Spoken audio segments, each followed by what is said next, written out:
Hello and welcome to Easy Classy. आज जो हम टॉपिक स्टार्ट कर रहे हैं वो है क्लासिफिकेशन ऑफ लिविंग ऑर्गेनिजम्स। तो सबसे पहले हमें क्लासिफिकेशन करने की क्या ज़रूरत है, नहीं हम क्यों करेंगे क्लासिफिकेशन। तो उसका रीज़न ये है कि अभी जो हमने ये लेसन देखा है इसमें आपने देखा कितने वैरायटी के हमने प्लांट्स और एनिमल्स हमने देखे हैं। ठीक है, यानी जो लिविंग वर्ल्ड है वो काफ़ी डाइवर्सिफाइड है।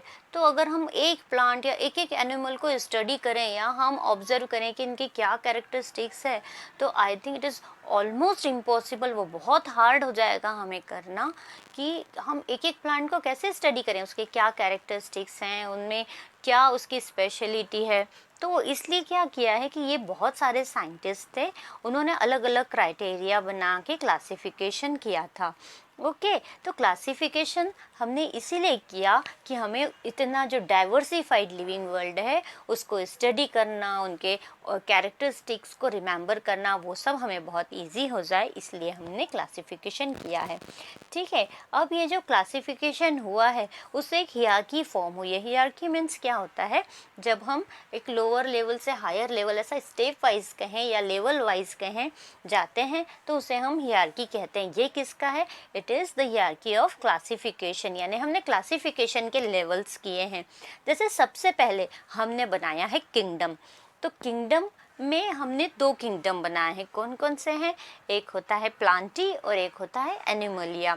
तो ऑब्वियसली जैसा हमें उसके नाम से दिख रहा है, जितने भी प्लांट्स होंगे हम उन्हें किंगडम प्लांटी में डालेंगे और जितने भी एनिमल्स होंगे हम उन्हें रखेंगे किंगडम एनिमलिया में।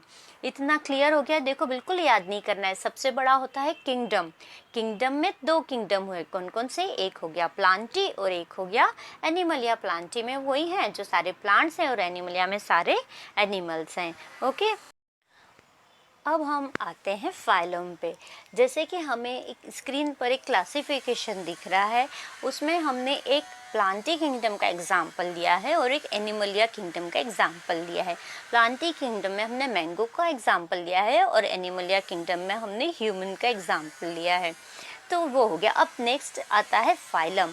तो जो मैंगो होता है वो फाइलम एंथोफाइला को बिलोंग करता है। अब एंथोफाइला को बिलोंग करता है, इसका मतलब क्या? तो एंथोफाइला में जितने भी प्लांट्स आएंगे वो सब फ्लावर बियरिंग प्लांट्स रहेंगे, यानी वो प्लांट्स जिनमें फ्लावर आता है उसे हम एंथोफाइला में रखेंगे। और उनका जो सीड होता है ना, वो इनक्लोज रहता है, एक प्रोटेक्टिव कवरिंग के अंदर रहता है। ओके, मतलब वो फ्लावर बियर करेंगे और उनका सीड एक प्रोटेक्टिव कवरिंग के अंदर इनक्लोज रहेगा। तो जितने भी प्लांट्स होंगे जिनमें ये कैरेक्टर है उसे हम रखेंगे एंथोफाइला में। तो हमने मैंगो देखा है, मैंगो में फ्लावर्स आते हैं जिसे हम बोर आना भी कहते हैं, कोई मोर आना भी कहता है हिंदी में। तो वो अलग अलग लैंग्वेज होती है, पर हम साइंटिफिक लैंग्वेज में कहेंगे तो हम कहेंगे मैंगो जो प्लांट होता है वो फ्लावर्स बियर करता है और उसका सीड भी सबने देखा है कि वो एक प्रोटेक्टिव कवरिंग के अंदर इनक्लोज रहता है। इसलिए हमने मैंगो को कौन से फाइलम में रखा? एंथोफाइला। ओके, फाइलम से फाइला याद हो जाता है और एक है एंथो। ओके, अब जो ह्यूमंस हैं उन्हें हमने कौन से फाइलम में रखा है?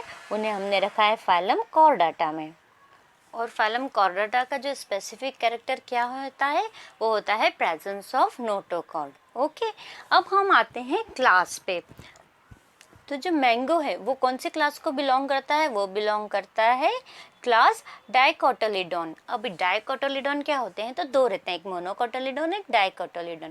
तो आप देखिए, जैसे आपने पीनट देखे होंगे, आलमंड्स देखे हैं, तो वो सीड्स ही हैं, जब हम उन्हें तोड़ते हैं तो कैसे दो भागों में टूट जाते हैं। ओके, तो मैंगो का सीड का भी जो प्रोटेक्टिव कवरिंग रहता है उसको अगर हम निकालते हैं तो अंदर देखिए जो एकदम सॉफ्ट सा सीड हमें दिखता है, उसे अगर आप थोड़ा सा तोड़ेंगे तो वो दो पार्ट में बिल्कुल अलग हो जाता है। तो डाइकोटिलीडोन मतलब वो सीड जो दो पार्ट में अलग हो जाती है। जैसे हम दालें देखें, मूंग की दाल है, तुअर की दाल है, अरहर दाल भी जिसे कहते हैं, चना देखिए, तो आप उसको देखेंगे तो वो दो पार्ट में अलग हो जाता है। तो जितने भी ऐसे प्लांट्स हैं जिनके सीड इस तरह दो भागों में अलग हो जाते हैं उन्हें हम कौन से क्लास में रखते हैं? उन्हें हम रखते हैं डाइकोटिलीडोन क्लास में। ओके, और ह्यूमंस को हमने किस क्लास में रखा है? मैमलिया। मैमलिया मीन्स वो एनिमल्स जो बेबीज़ को बर्थ देते हैं, जो एग ले नहीं करते हैं। Okay, they give birth to babies, उन्हें हम कौन सी क्लास में रखते हैं? मैमलिया में। ओके, अब नेक्स्ट आते हैं और अब मैंगो को सैपेंडल्स ऑर्डर में हमने रखा है। क्यों रखा है? क्योंकि इस ऑर्डर का कैरेक्टरिस्टिक क्या होता है कि इसमें मोस्टली वुडी प्लांट्स होते हैं। ओके, जैसे मोस्टली उसमें ट्रीज़ होते हैं, लेकिन जो लार्ज श्रब्स हैं या वुडी क्लाइंबर्स हैं, उन सबको इसमें हम इंक्लूड करते हैं। अभी ह्यूमन की बात करें तो ह्यूमन का ऑर्डर है प्राइमेट्स। प्राइमेट्स का मतलब होता है कि प्राइमेट्स में जो जो इंक्लूड है उनका जो ब्रेन होता है वो लार्जर होता है as compare to other animals, यानी जो नॉन प्राइमेट्स हैं। ठीक है, उनके नेल्स फ्लैटेंड हो जाते हैं। ठीक है, तो ये सारी चीज़ें हैं कि वो जो ह्यूमन है, जो हम हैं, उसे हमने प्राइमेट्स में रखा है। अब बात आती है फैमिली की, जो वो है एनाकार्डियेसी। उसमें जो ट्रीज़, हर्ब, शर्ब्स होते हैं, जो रेयरली पेरिएनियल होते हैं, और टिश्यूज़ ऑफ प्लांट ऑर्गन्स होते हैं, उनमें रेजिन डक्ट्स होती हैं। ठीक है, कुछ समटाइम एलर्जिक्स भी होती हैं, इनकी लीव्स भी होती हैं, वो ट्राइफोलिएट होती हैं, तो काफ़ी हायर लेवल का है। पर इस तरह से कोई एक पर्टिकुलर कैरेक्टरिस्टिक होती है, इसकी वजह से हमने मैंगो को फैमिली एनाकार्डियेसी में रखा है। उसी तरह जो ह्यूमन है उन्हें हमने कहा है होमिनिडाई, और जो ह्यूमंस हैं उन्हें हमने रखा है फैमिली होमिनिडाई में। Hominidae means their brains are well developed, और उनके जो 4 लिम्स हैं, हाइंड लिम्स है, मतलब वो भी प्रॉपरली डेवलप्ड और वेल फंक्शन रहते हैं। ठीक है, उन लोगों का टेल नहीं होता है। तो ऐसे जितने भी एनिमल्स रहेंगे उन्हें हम रखेंगे फैमिली होमिनिडाई में। अब जो जीनस और स्पीशीज़ है वो मैंगो और ह्यूमंस के साइंटिफिक नेम्स कहे जाते हैं, या जिसे हम कहते हैं बायनोमियल नोमेनक्लेचर। वो उस पे हम इस क्लासिफिकेशन के बाद आते हैं। तो जो मैंगो है उसका साइंटिफिक नेम कहें या बायनोमियल, वो है मैंगीफेरा इंडिका। और इसी तरह ह्यूमन का जो जीनस स्पीशीज़ है या साइंटिफिक नेम है वो है होमो सैपियंस। ओके, तो ये जो नाम दिए जाते हैं वो क्यों दिए जाते हैं? क्योंकि अगर हम हमारे इंडिया में ही देखें तो बहुत सारी लैंग्वेजेस बोली जाती हैं, और हर लैंग्वेज में किसी पर्टिकुलर फ्रूट का या पर्टिकुलर वेजी का या किसी प्लांट का या किसी एनिमल का अलग नाम होता है। तो अगर हमें कॉमनली बात करना है तो अगर हम किसी जनरल लैंग्वेज में बोलेंगे तो हो सकता है दूसरी लैंग्वेज वालों से न समझ पाए, इसीलिए एक कॉमन नेम रखा गया है जिसे कहेंगे साइंटिफिक नेम, और वो पूरे वर्ल्ड की साइंस की जो लैंग्वेज होती है उसके लिए वो मान्य होता है। ठीक है, जैसे अगर इंडिया में हम कहेंगे मैंगीफेरा इंडिका, मतलब हम आम की बात कर रहे हैं, मैंगो की बात कर रहे हैं, लेकिन यही नाम अगर हम अमेरिका में या जापान में, जर्मनी में कहीं भी हम कहेंगे तो हर व्यक्ति समझ जाएगा कि आप आम की बात कर रहे हैं। तो इस तरह एक पर्टिकुलर साइंटिफिक नेम दिया गया है ताकि जो पूरी दुनिया है उसके लिए उस particular fruit, wages, plant, animal जो भी है, जो लिविंग वर्ल्ड का एक मेंबर है, उसे एक पर्टिकुलर नाम असाइन किया गया है, जिससे उसे कोई भी किसी भी वर्ल्ड के पार्ट में जाके कहेगा तो वो इजीली रिकॉग्नाइज कर जाएगा कि किसके बारे में बात हो रही है। ठीक है, इसीलिए हमने साइंटिफिक नेम दिया। तो जो जीनस और स्पीशीज़ होती है वो मिलके साइंटिफिक नेम बताती है। और जैसे मैंने कहा था बायनोमियल नोमेनक्लेचर, बायनोमियल नोमेनक्लेचर का मतलब क्या है कि उसके 2 पार्ट बने हैं। फर्स्ट पार्ट होता है जीनस और उसका सेकंड पार्ट होता है स्पीशीज़। इस तरह एक ऑर्गेनिज्म को एक जो नाम है या कहें साइंटिफिक नेम है असाइन किया जाता है। ओके, जिससे आप आसानी से उस ऑर्गेनिज्म को आइडेंटिफाई कर पाते हैं।